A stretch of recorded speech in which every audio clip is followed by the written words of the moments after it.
What's up, y'all? So, I hope all of y'all had a great weekend and back here today. And today I want to discuss why Gen Z is so enthusiastic in terms of leaving the United States. So, when you really look at the data and the statistics, Gen Z overwhelmingly, when surveyed, wants to leave the United States and move abroad to seek what they call the new American dream. So when we really look at all the other generations, we'll start with the baby boomers and Gen X because they have similar views in terms of whether or not they prefer to leave the country or stay here. And around 20 to 25% of their generations, the people in their generation, would like to leave the United States within the next several years, given the chance, the opportunity. And going down to millennials, even more so. But when it comes to Gen Z specifically, over 60% of people in Gen Z said if they have the chance, they will leave the United States and move abroad. And, it is pretty, what's the word?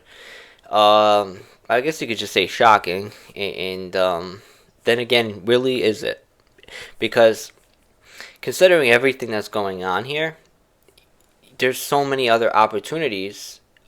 Given that, of course, if you're financially stable outside of the United States, of course, you can't just move out of the United States if you have student loan debt and you have a house that you're paying for and a car and you got dependents and children. It becomes more and more difficult the more that you have in life.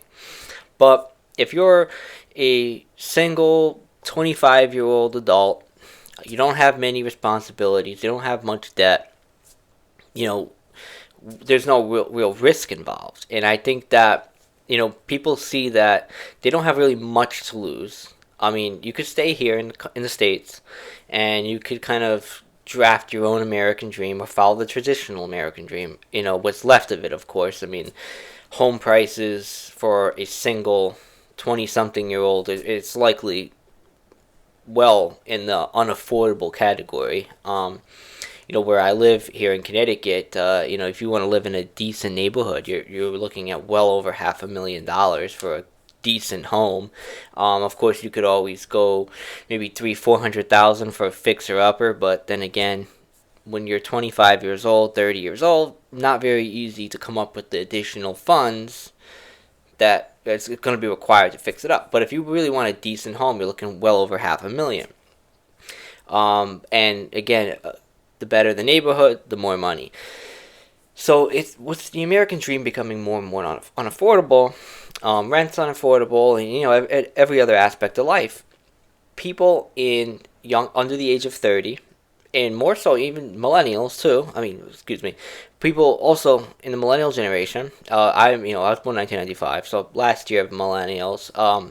So I'm more closely kind of aligned with the people in the early Gen Z generation, and we kind of just see the world a lot differently than past generations, because growing up in the 1970s, 1980s, 1990s, there was still an American dream. It was still very attainable. You could still buy a house at a relatively decent price. You could find a decent job. Education was cheaper. And the American dream was very attainable. But here we are in 2025. It's extremely difficult in order to not only have to afford a house and paying all the other bills on top of it, but, a lot of us are struggling with the student debt. A lot of us are also struggling, if it's not just college debt, also, if you go to trade school, that's not exactly free either. There's a lot of people that will point to that and say, well, why go into student debt from college? You made a stupid mistake. You could go to trade school. But remember, trade school's not free. While it may not be as expensive maybe as a top-tier college, still not free, and you still have to take on debt in order to get through that. And, of course, we have healthcare.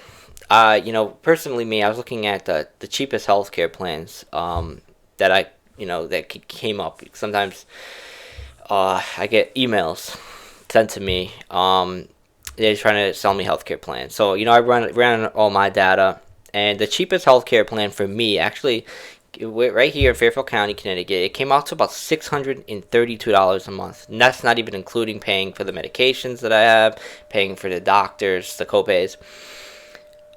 It's absolutely insane. $632 a month. That's more than a car payment. I mean, I know the average car payment is probably a lot higher now, but I mean, for me at least, my car payment is significantly lower than $632 a month.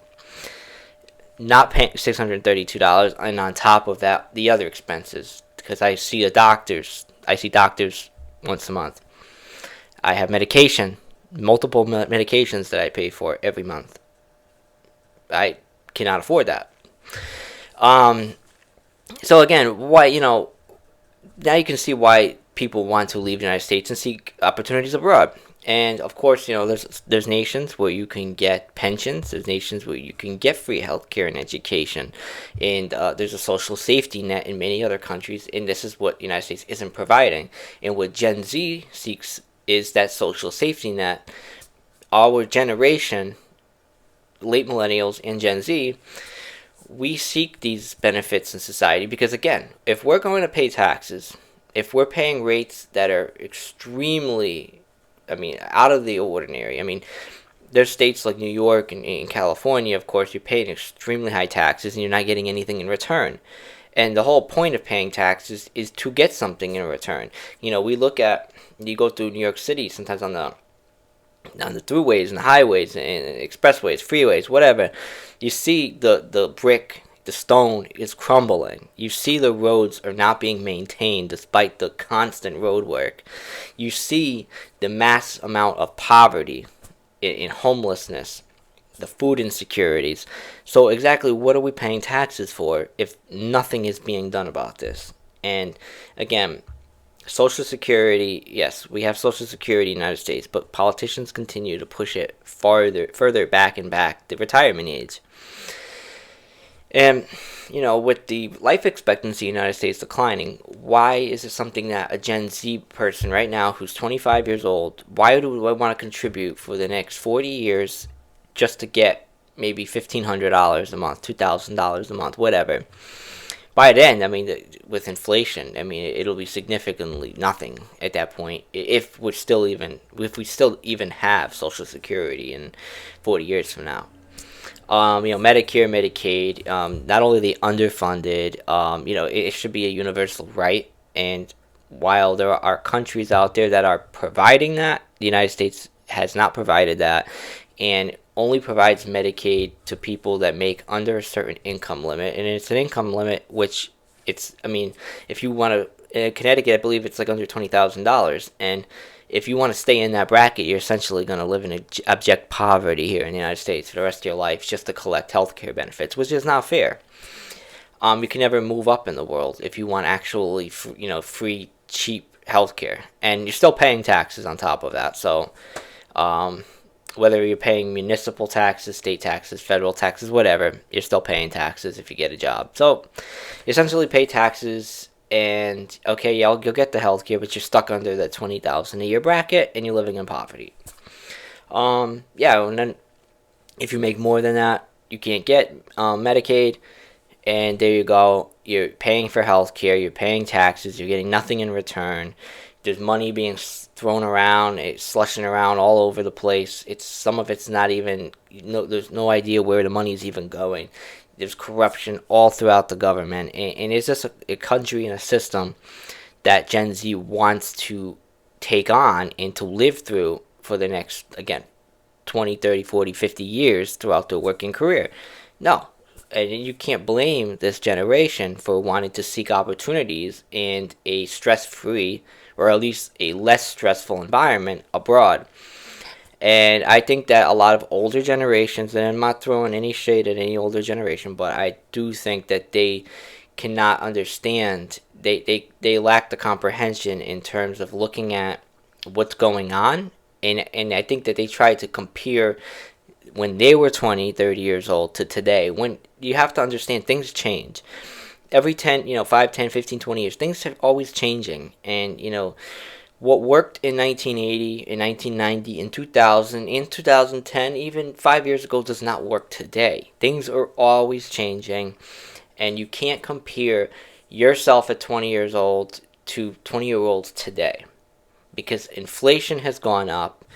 Prices are always changing. Everything is always revolving. Economics changes, political landscape changes, and the world stage, everything has changed and is continuously changing, and you just can't compare the past today. That's essentially like just saying a stock has been going up for the past 5 years and you're expecting it to continue to go up. I mean, maybe that's not even a good comparison. It probably completely out